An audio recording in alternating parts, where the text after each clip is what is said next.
नमस्कार। हमारे इस खास कार्यक्रम में आपका स्वागत है। मैं हूं अंजलि इस्टवाल। हम इस कार्यक्रम में आपको बताते हैं कि क्या सच है क्या झूठ है जो आप कोरोना वायरस से जुड़ी खबरें देखते हैं उसके मुताबिक। और आज हम जो बात करने वाले हैं सबसे पहले वो है दिल्ली की। और दिल्ली में लगातार 5वें दिन 5000 से ज्यादा मामले आए हैं। ऐसे में ये आशंका जताई जा रही है कि शायद ये थर्ड वेव है। और इस सब के बावजूद दिल्ली सरकार ने नियमों में ढील दे दी है। अब बस में जितनी सीट है उतने यात्री सफर कर सकेंगे, यानी कि डिस्टेंसिंग का क्या होगा किसी को कुछ पता नहीं। वहीं शादियों में भी अब 50 मेहमानों से संख्या बढ़ाकर 200 कर दी गई है, और वो भी क्लोज स्पेसेस में, जैसे कि बैंक्वेट हॉल। अगर ओपन स्पेस है तो इलाके के डीएम और डीसीपी आपको इससे भी ज्यादा लोगों की इजाजत दे सकते हैं। तो इस पर चर्चा करने के लिए और किस तरह की स्थिति है इस वक्त दिल्ली में, उस पर बात करने के लिए हमारे साथ डॉक्टर राजेश चावला जुड़ गए हैं, जो कि पल्मोनोलॉजिस्ट हैं इंद्रप्रस्थ अपोलो हॉस्पिटल के। डॉक्टर चावला, एनडीटीवी से बात करने के लिए शुक्रिया आपका। तीसरी वेव आ रही है, हालांकि सरकार कहती है कि इसको अभी कैटेगराइज करना सही नहीं होगा, लेकिन ग्राफ अगर हम देखते हैं तो हमें नजर आता है कि तीसरी बार मामले बढ़ रहे हैं और बहुत बढ़ रहे हैं। ऐसे में ये रियायतें क्या कुछ वक्त के लिए रोकी जा सकती थी? देखिए, इसमें कोई दो राय नहीं जो आप कह रही हैं कि केसेस बढ़ रहे हैं, क्योंकि मैं शुरू से ही मार्च से ही पेशेंट्स ट्रीट कर रहा हूं। बीच में कम हो गए थे, फिर ज़्यादा हो गए, फिर अभी सितंबर के शुरू में कम थे। इस महीने फिर से हॉस्पिटल बेड्स भी भर गए हैं, जैसे आप कह रही थी आईसीयू बेड्स भी भर गए हैं और इवन वार्ड्स के बेड्स भी भर गए हैं। सो ये क्योंकि लोग ये ढील दी जा रही है, और ढील देने का भी इतना फर्क नहीं पड़ेगा अगर लोग सब एहतियात बरतें। अगर आप जाएं, किसी बस में जाएं या बाहर जाएं, लोगों ने मास्क लगाया हुआ है, मास्क नाक से नीचे है या गर्दन पे पड़ा हुआ है। वो एक आदमी अगर एसिम्प्टोमेटिक है तो वो बाकी सबको फैला रहा है। इस तरह से ही गैदरिंग्स जैसे हो रही हैं, अगर सब लोग मास्क नहीं लगाते हैं, मास्क एक सबसे इंपॉर्टेंट, थोड़ा डिस्टेंस रखना, 2 फीट की 6 फीट की डिस्टेंस रखना और मास्क, अगर आप इन दो चीजों का पालन करते हैं तो आप बहुत कोरोना के प्रभाव को कम कर सकते हैं।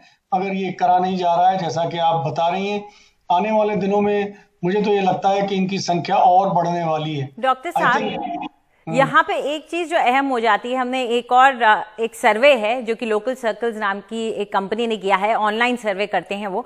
उसमें ये देखने को मिला कि 36% जो भारतीय हैं वो अब फेस्टिव सीजन में बाहर जाकर के सोशलाइज करना चाहते हैं, और करीब 63% लोग ऐसे भी हैं जिनका ये मानना है कि अगर वो बेसिक चीजों का पालन करेंगे तो वो बिल्कुल सेफ हैं।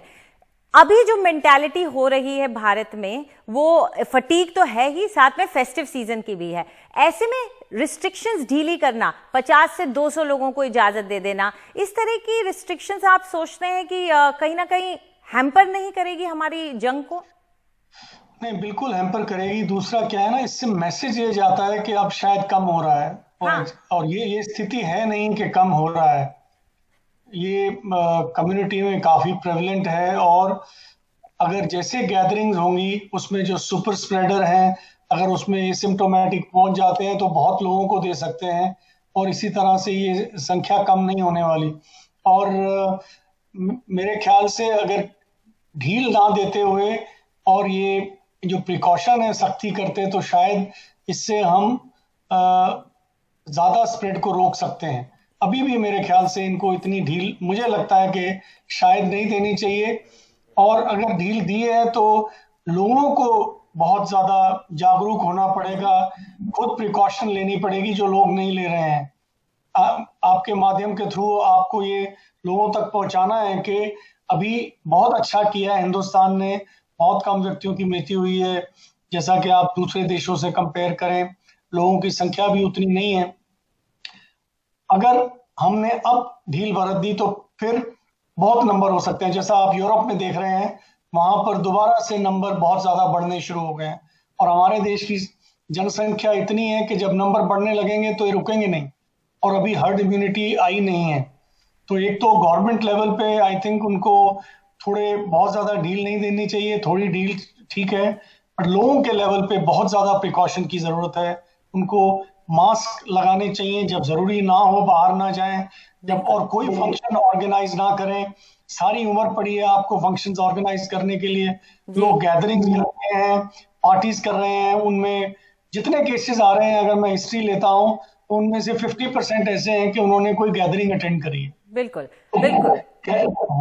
तो ये गैदरिंग्स ना आप करें। ये जो आप डॉक्टर साहब कह रहे हैं बिल्कुल सही है। लोग अब थक चुके हैं घरों में बैठ के और सोशलाइज जो कर रहे हैं, और पोल्यूशन भी बढ़ रहा है, टेम्परेचर भी गिर रहा है, तो ये भी मेरे ख्याल से एक एडेड फैक्टर हो रहा है। ये बिल्कुल, पोल्यूशन से सफरिंग्स बढ़ेंगी, बिकॉज जब ये कोविड नहीं था तभी भी लोग इन दिनों में ज्यादा लोगों को रेस्पिरेटरी की प्रॉब्लम होती थी, ज्यादा लोगों को हॉस्पिटल में रेस्पिरेटरी इलनेसेस होती थी। ये सीजन में नॉर्मल फ्लू भी होता है। अगर ये प्रिकॉशन करते रहेंगे, जो नॉर्मल फ्लू है उसकी तादाद भी थोड़ी कंपैरेटिवली पिछले साल के कंपैरिजन में कम है, तो उससे भी बचा जा सकता है। और पोल्यूशन हो जाएगा, ऊपर से लोगों को कोविड होगा, अगर कोमॉर्बिडिटीज हैं तो उनका आउटकम और खराब होने की संभावना रहेगी। जी डॉक्टर साहब, आपसे एक रिक्वेस्ट करेंगे कि एक आध और सवाल हमारा है स्कूल्स खुलने से जुड़ा हुआ। आप 2 मिनट हमारे साथ और जुड़े रहें। दरअसल जो नंबर्स इस वक्त आ रहे हैं वो 45,261 नए केस प्रतिदिन का आज का आंकड़ा रहा है, उसमें 496 मौतें भी रही हैं। लेकिन इस सब के बीच अब कई राज्यों में स्कूल खुल रहे हैं। असम, आंध्र प्रदेश, उत्तराखंड, उसमें आज स्कूल खोले गए हैं। उससे पहले उत्तर प्रदेश, बिहार, पंजाब, हिमाचल प्रदेश, सिक्किम, इन सब जगह स्कूल खोले जा चुके हैं। और कई राज्य ऐसे हैं जो कि अब SOPs यानी स्टैंडर्ड ऑपरेटिंग प्रोसीजर और गाइडलाइंस के साथ स्कूल खोलना चाह रहे हैं। तो डॉक्टर हमारे साथ जुड़े हुए हैं, चावला साहब। डॉक्टर चावला, ये स्कूल खोलना कितना सही कितना गलत आप मानते हैं? और अगर हम एजुकेशन की वजह से एक प्रेशर की वजह से खोलते भी हैं तो सरकारों और स्कूलों पर कितनी जिम्मेदारी आ जाएगी? क्योंकि बच्चे तो बच्चे हैं सर, वो कितना कानून और रूल का पालन कर पाएंगे? नहीं, देखिए, ये टीचर्स की, पेरेंट्स की, सबकी रिस्पॉन्सिबिलिटी है कि बच्चों को, अगर स्कूल खोल रहे हैं तो मैं समझ सकता हूँ कि पिछले 7-8 महीने से स्कूल नहीं खुले हैं, बच्चों का नुकसान हो रहा है, कहीं ना कहीं नॉर्मल होना है, तो मेरे ख्याल थोड़ा और वेट करते, ये फेस्टिव सीजन जाने देते तो शायद आसान होता। बट अगर वो खोल रहे हैं तो बच्चों को एजुकेट करना, बच्चों में प्रॉपर डिस्टेंस का क्लास में होना, ये सब चीजों की एहतियात बरतनी स्कूल के लिए बहुत जरूरी है। सारे स्कूल की एकदम छुट्टी ना करना, बैचेस में छुट्टी करना ताकि बच्चे एक दूसरे के कांटेक्ट में ना आए, ये सब प्रिकॉशन करने की बहुत जरूरत है। और मुझे नहीं पता कि कितनी तक हर स्कूल इन चीजों की प्रिकॉशन लेगा, जैसा कि पहले भी हमने देखा है कि उतनी प्रिकॉशन लोग नहीं लेते हैं। अगर ये सारी प्रिकॉशन उनको सिखाई जाए, अमल किया जाए, तो फिर भी इसका स्प्रेड रोका जा सकता है। पर अगर ये प्रिकॉशन नहीं ली जाएंगी तो आने वाले दिनों में ये जो नंबर्स आप बता रही हैं ये डेफिनेटली काफी बढ़ने वाले हैं। जी, यूरोप और अमेरिका में हमने एक स्पाइक देखा जो कि स्कूलों से जुड़ा हुआ था, और आज की डेट में अगर आप न्यूज़ देखें तो यूके कह रहा है कि हमें शायद स्कूलों को बंद करना पड़ेगा। ऐसे में अब शायद वक्त आ गया है कि दुनिया में ही नहीं, हमारे देश में भी एक तरीके के ऑल्टरनेटिव लर्निंग या ऑनलाइन लर्निंग के बारे में भी सोचें, क्योंकि ये अगर न्यू नॉर्मल है तो हम कितना रिस्क ले सकते हैं। मेरे ख्याल से आप ठीक कह रही हैं, बिकॉज अब बहुत सारे स्कूल्स में, प्राइवेट स्कूल खास करके, ऑनलाइन लर्निंग नॉर्म हो गया है। इसको थोड़ा और कंटिन्यू करना चाहिए, बिकॉज अभी इस पैंडेमिक का खतरा टला नहीं है। हम जीत रहे हैं बट अभी जीते नहीं हैं, कुछ महीने और इसमें एहतियात बरतने की जरूरत है। तो मेरे ख्याल से इसमें उनको ये देखना पड़ेगा कि एकदम सारे स्कूल ना खोलें, कुछ दिनों तक जो खोलते हैं तो उसमें, जैसा मैंने प्रिकॉशन कही, अगर वो पूरी बरतें हैं तभी ठीक है। अदरवाइज ये ठीक नहीं है कि इस टाइम पे, जब फेस्टिव सीजन भी है, जब केसेस वैसे भी बढ़ने की संभावना है, उसी वक्त आप स्कूल खोलते हैं तो number of cases could be larger, और उससे प्रॉब्लम होने का अंदेशा हो सकता है। ऊपर से दिल्ली जैसे शहर में पॉल्यूशन भी है, तो उससे सफरिंग्स जो है पेशेंट्स की ज्यादा हो सकती हैं। तो ये सब विचार करने की गवर्नमेंट लेवल पे और व्यक्तिगत लेवल पे बहुत जरूरत है। बिल्कुल, बहुत जरूरी है। और जैसा कि डॉक्टर साहब पहले भी कह रहे थे कि कई चीज़ों के लिए आपके पास पूरी ज़िंदगी बाकी है, लेकिन सेहत जो है उसको नुकसान होगा तो बहुत मुश्किल होगी। पढ़ाई भी होती रहती है, बहुत ज़्यादा बड़ा नुकसान नहीं होता है, सेहत सबसे ज़्यादा ज़रूरी है। इस वक्त हम एक छोटा सा ब्रेक लेंगे, लेकिन डॉक्टर साहब आप कहीं जाइएगा नहीं, आपसे हम कुछ लोगों के भेजे हुए सवालों के जवाब भी लेंगे, लेकिन एक वक्त है ब्रेक का।